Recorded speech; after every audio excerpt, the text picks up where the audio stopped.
One thing that you may want to do is add in regular text to notify your viewers about something. Let's say, for example, I want to notify the users that these are the filters right here.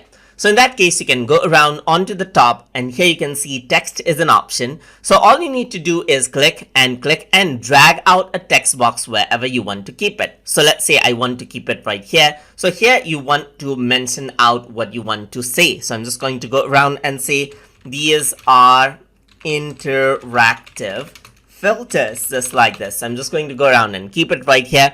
Now what you can do is you can select this, as you can see right here. Let me just select out just the interactive filter part. You can go around and then change around its color, as you can see right here, just like you would edit other text. So you can go around, change out its font size over here as well. And you can choose around the font over here as well and change it out to however you like.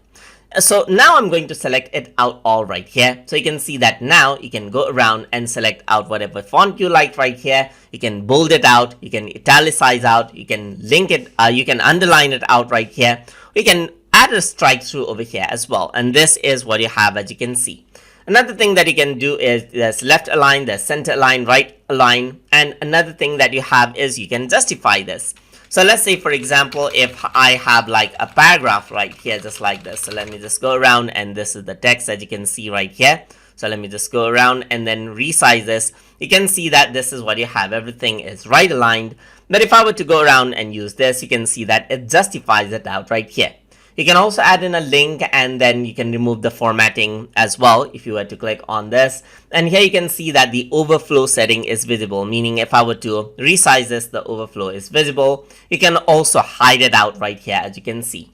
So there's different options right here that you can use. For example, there's background and border colors, as you can see right here. You can choose a background color over here as well. You can also go around and increase up the border right here, just like this. So there's 5, as you can see right here. You can go for 20 border right here, the rounded corner that is, as you can see right here. And you can go around over here with the transparency option as well, as you can see right here. So if I were to go around right here, you can work around with the transparency option as well.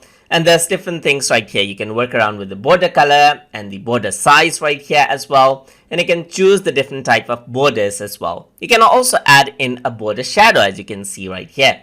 So there's different things like padding. So you can go around and pad around the text, as you can see right here.